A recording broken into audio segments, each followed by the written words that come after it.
നമുക്ക് പഠിക്കണം, പാട്ടിലൂടെ പഠിക്കാൻ ഒരുപാട് കാര്യങ്ങളുണ്ട് അല്ലേ? ഈമാൻ കാര്യം എത്ര ഉണ്ട്? 5 6. ഈമാൻ കാര്യം എത്ര ഉണ്ട്? തെറ്റിപ്പോല്ല, നമുക്ക് തെറ്റിപ്പോവും. ഇസ്ലാം കാര്യമാണ് 5, ഈമാൻ കാര്യം എത്ര? 6 ആണ് അല്ലേ? 6ാമത്തെ എന്താ? 6 നന്മ. അതിന് അറബിയിൽ എങ്ങനെ പറയും? വൽഖദ്രി ഖൈരിഹി വശർരിഹി മിനല്ലാഹി തആല. അപ്പൊ അതിനെന്തെങ്കിലും പറയണത്? ഖൈറും ഷർറും അല്ലാഹു കാട്ടിത്തന്നു നമ്മക്ക്, രണ്ടും തന്നവൻ അല്ലാഹു വേണ്ടതെടുക്കാൻ നമ്മക്ക്. ഖൈറാൻ നന്മകൾ ചെയ്യുന്നോർ കുറവാണല്ലോ ലോകത്ത്, ഷർറാൻ തിന്മകൾ ചെയ്യുന്നോർ ഒരുപാടുണ്ട് ലോകത്ത്. നന്മകൾ ചെയ്യാൻ താക്കത്ത് നമുക്ക് കിട്ടാൻ പ്രാർത്ഥിക്ക്, കഷ്ടപ്പാടുകൾ വന്നാല് ക്ഷമ കാണിക്കാൻ ശീലിക്ക്. എന്താ പറഞ്ഞത്? 6ാമത്തെ കാര്യം എന്താ? ക്ഷമ കാണിക്കണം. കഷ്ടപ്പാടൊക്കെ വരും. ഖൈറും ഷർറും ആരാ തരുന്നത്? അള്ളാഹു. നമ്മളെ പരീക്ഷിക്കാനാണ്. നമ്മളെ എന്ത് ചെയ്യാനാ? എങ്ങനെയൊക്കെ പരീക്ഷിക്കും? സമ്പത്ത് തന്ന് പരീക്ഷിക്കും. സമ്പത്ത് തന്ന് എങ്ങനെയാ പരീക്ഷിക്കുന്നേ? ആ സമ്പത്ത് നീ എങ്ങനെ വിനിയോഗിക്കുന്നു നോക്കാൻ വേണ്ടി പരീക്ഷിക്കും അല്ലേ? ദാരിദ്ര്യം തന്നും പരീക്ഷിക്കും. എങ്ങനെ പരീക്ഷിക്കും? വളരെ കഷ്ടപ്പാടായിരിക്കും. അതിനകത്ത് നീ എത്ര ക്ഷമിക്കുന്നു, നീ അള്ളാഹുവിലേക്ക് എത്ര അടുക്കുന്നു എന്നൊക്കെ നോക്കാൻ വേണ്ടിയാണ് എന്ത് തരുന്നത്? നീ ആവശ്യമില്ലാത്ത അസ്വസ്ഥത കാണിച്ച് നിന്റെ ജീവൻ വരെ നഷ്ടപ്പെടുത്തുന്ന അവസ്ഥ അല്ലേ? കടം പെരുകിയെന്ന് പറഞ്ഞ് മരിച്ചുവാ ഇല്ല, മരിക്കാൻ പാടുണ്ടോ? ഇല്ല. എല്ലാം അള്ളാഹുവിലേക്ക് അർപ്പിക്കുക. അതാണ് ഈമാൻ കാര്യങ്ങൾ. എത്രയാണ്? 6. അപ്പൊ നമ്മൾ അള്ളാഹുവിലേക്ക് കൂടുതൽ അടുക്കണം. നമ്മൾ എന്ത് ചെയ്യണം? അള്ളാഹുവിന്റെ ദൃഷ്ടാന്തങ്ങൾ നമ്മുടെ മനസ്സിലിങ്ങനെ എപ്പോഴും വേണം. എല്ലാ ചലനത്തിലും ആരെ വേണം?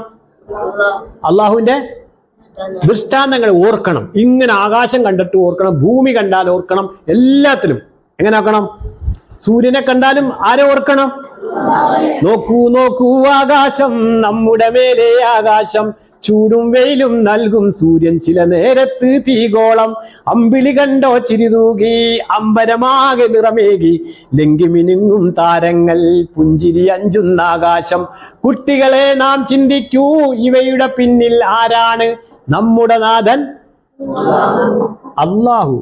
ചുറ്റും നോക്കൂ കുട്ടികളെ, കണ്ടില്ലേ പൂമ്പാറ്റകളെ, മരവും ചെടിയും പൂവുകളും മലയും പുഴയും തോടുകളും, അമ്പിളി സൂര്യൻ ഗോളങ്ങൾ, 1000 താരങ്ങൾ, ഒക്കെ പടച്ചവൻ ആരാണ്? ഒക്കെ പടച്ചവൻ അല്ലാഹു. പാരിതിലെങ്ങും വെട്ടം നൽകി ശോഭ പരത്തിയത് അല്ലാഹു, പന്ത് പിടിച്ചു കറക്കും മാതിരി ഭൂമി കറക്കും അല്ലാഹു, ഗാലക്സികളും ഗോളാദികളും പടച്ച റബ്ബാണ് അല്ലാഹു. ഓർക്കുവോ ഓക്സിജൻ നേരത്തെല്ലാം നമുക്ക് നൽകിയത് അല്ലാഹു, വിതച്ച വിത്തുകൾ മുളച്ചു പൊന്തി ചന്തം നൽകിയത് അല്ലാഹു, രാവും പകലും നൽകി ജീവിത കൂട് വിതച്ചതും. ഇതിന്റെ പിന്നിലൊക്കെ ആരാണ്? അല്ലാഹു അല്ലേ? അപ്പൊ അല്ലാഹുവിലേക്ക് നമ്മൾ മടങ്ങണ്ടേ അല്ലേ? ഇതൊക്കെ നമ്മളിൽപ്പെട്ട ഒരു വ്യക്തിയെ കൊണ്ട് നടക്കുന്ന കാര്യമാണോ? ഈ ലോകത്ത് ഏതെങ്കിലും ഒരു ശക്തിയെ കൊണ്ട് കഴിയോ? സൂര്യൻ ഉദിച്ച സൂര്യനെ ആ സ്ഥലത്ത് തന്നെ തിരിച്ചു കൊണ്ടുവരാൻ പറ്റുമോ? അസ്തമിച്ച സൂര്യനെ തിരിച്ചു വിളിക്കാൻ പറ്റുമോ? ഒരു പകലിനെ രാത്രിയാക്കാൻ പറ്റുമോ? അള്ളാഹ് തീരുമാനിച്ച ഒരു പകലിനെ രാത്രിയാക്കാൻ നമുക്ക് പറ്റുമോ? 2 ദിവസം അടുപ്പിച്ച് പകലുണ്ടാവട്ടെ എന്ന് നമ്മൾ പ്രഖ്യാപിച്ചാൽ നടക്കുവോ? ഏതെങ്കിലും ഈ രാഷ്ട്രത്തിന്റെ നേതാവോ അല്ലെങ്കിൽ പ്രധാനമന്ത്രിയോ രാജാവോ തീരുമാനിച്ചാൽ നടക്കുവോ? ഇല്ല. നമുക്ക് അള്ളാഹുവിലേക്ക് എപ്പോഴും മടങ്ങേണ്ട ഒരുപാട് കാര്യങ്ങളുണ്ട്. നമുക്ക് അള്ളാഹുവിലേക്ക് മടങ്ങാം. നമ്മൾ അള്ളാഹുവിലേക്കുള്ള വിശ്വാസം ഉറപ്പിച്ചെങ്കിലേ ഈ പഠനം കൊണ്ടൊരു ടേസ്റ്റ് വരുത്തുള്ളൂ. നമ്മുടെ മദ്രസ പഠനം കൊണ്ടൊക്കെ ഒരു ടേസ്റ്റ് വരണം. എന്ത് വേണം? നമ്മൾ ഈ പഠിക്കുന്ന കാര്യത്തിൽ നല്ല ജാഗ്രത വേണം. അതിനകത്ത് ചെറിയ 1-2 കാര്യങ്ങൾ ഞാൻ പറഞ്ഞുതരാം.